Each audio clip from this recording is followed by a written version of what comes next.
ಕಬೀರದಾಸರು ಒಂದು ಮಾತು ಹೇಳ್ತಾರೆ ಬಂಧುಗಳೇ, ರಾಮ ಸಮಾನ ನಾಮ ನಹಿ, ಶಿವ ಸಮಾನ ದಾತ ನಹಿ, ಜೂಟ ಸಮಾನ ಪಾಪ ನಹಿ, ಕಾಶಿ ಸಮಾನ ಕ್ಷೇತ್ರ ನಹಿ, ಮಾತೃ ಸಮಾನ ದೈವ ನಹಿ.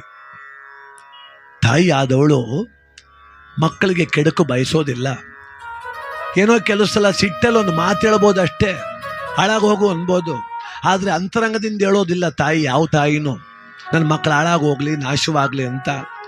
ಕೆಲವು ಸಲ ಮಕ್ಕಳು ಅಷ್ಟು ನೋವು ಕೊಟ್ಬಿಡ್ತಾರೆ ತಾಯಿದಿರಿಗೆ. ನೋಡಿ, ಒಂದು ಚೀನಾ ದೇಶದ ಒಂದು ಕತೆ ಇದೆ. ಚೀನಾ ದೇಶದಲ್ಲಿ ಒಂದು ಪುಟ್ಟ ಹಳ್ಳಿ ಇತ್ತು. ಅಲ್ಲಿ ಕಡು ಬಡ ಕುಟುಂಬ. ವಯಸ್ಸಾದ ಮುದುಕಿ 90 ವರ್ಷದೊಳೊಬ್ಬಳು, ಅವಳ ಮಗ ಸೊಸೆ, 4 ಜನ ಅವ್ರಿಗೆ ಮಕ್ಕಳು. ಅವನೊಬ್ಬನೇ ದುಡಿತಾನೆ. ಎಷ್ಟು ದುಡಿದ್ರೂ ಸಾಲ್ತಿಲ್ಲ, ಮಕ್ಕಳಿಗೆ ಅನ್ನ ಸಾಲ್ತಿಲ್ಲ, ಹಾಲು ಸಾಲ್ತಿಲ್ಲ. ಕೊನೆಗೆ ಆ ಹೆಂಡತಿ ಹೇಳ್ಕೊಟ್ಲಂತೆ ಗಂಡನಿಗೆ, ನಿಮ್ಮ ತಾಯಿ ಒಬ್ಬಳಿಲ್ಲ ಅಂದಿದ್ರೆ ನೀ ತರೋ ದುಡಿಮೆ ನಮಗೆ ಸಾಕಾಯ್ತಿತ್ತು. ಆ ಮುಪ್ಪಿನ ಮುದುಕಿ ಬಾಗ್ಲಲ್ಲಿ ಕುಂತವಳೆ.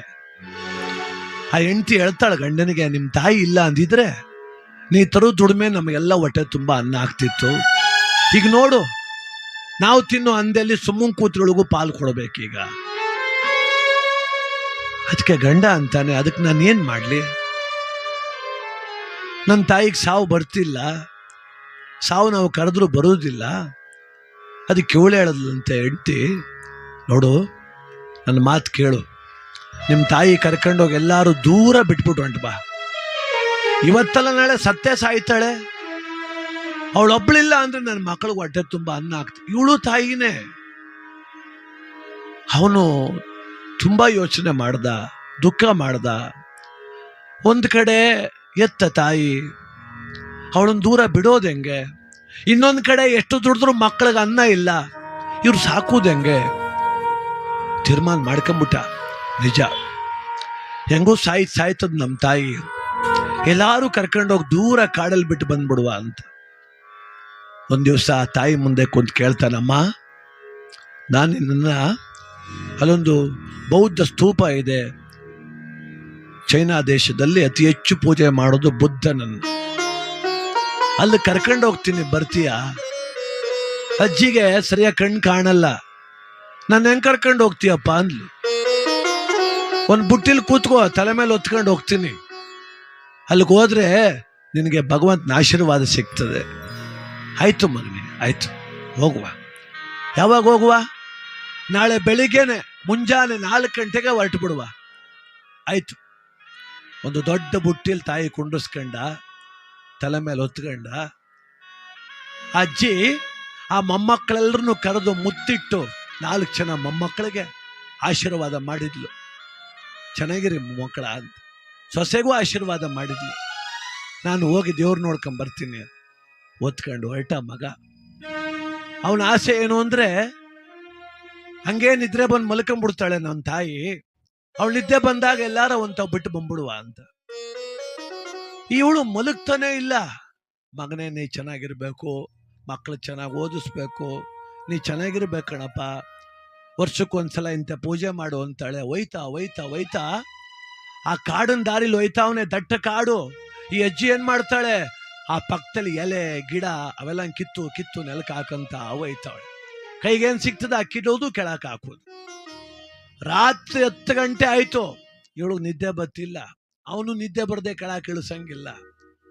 ಬೆಟ್ಟ ಹತ್ತದ, ಇನ್ನೊಂದು ಬೆಟ್ಟ ಇಳದ, ಕಾಡು ಮಧ್ಯಕ್ಕೆ ಹೋದ, ನದಿ ಪಕ್ಕಕ್ಕೆ ಹೋದ. ಈ ಅಜ್ಜಿ ಮನಗ್ತಾನೆ ಇಲ್ಲ. ಹೆಂಗ್ ಕೆಳಕ್ ಬಿಡೋದು ಇವಳನ್ನ? ಕೊನೆಗೆ ನಡೀಕ್ ಆಗ್ಲಿಲ್ಲ. ಅಜ್ಜಿ ಅಂದ್ಲು, ಮಗನೇ ಇಳಿಸು. ಯಾಕಮ್ಮ? ನನ್ನ ಇಳಿಸು ಕೆಳಗಡೆ. ಇಳಿಸ್ತೆ ಕಣಪ್ಪ, ಹೋಗಪ್ಪ ಮನೆಗೆ ಅಂದ್ಲು.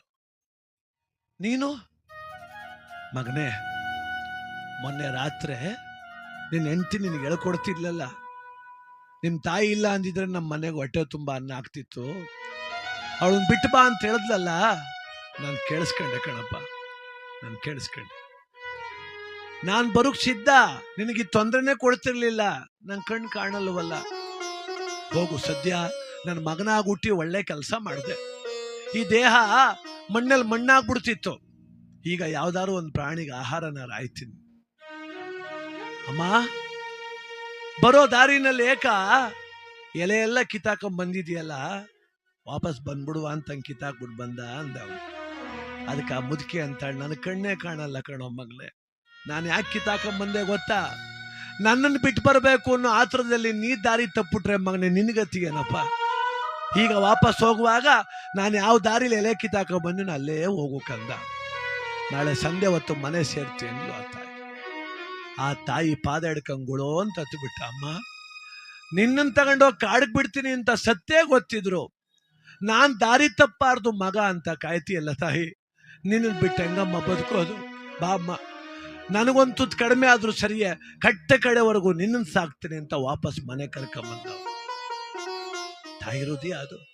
ನನ್ನ ಮಗ ಕರ್ಕೋ ಕಾಡಿಗೆ ಬಿಡ್ತಾನೆ ಅಂತ ಆ ತಾಯಿ ಅಳ್ಳಿಲ್ಲ.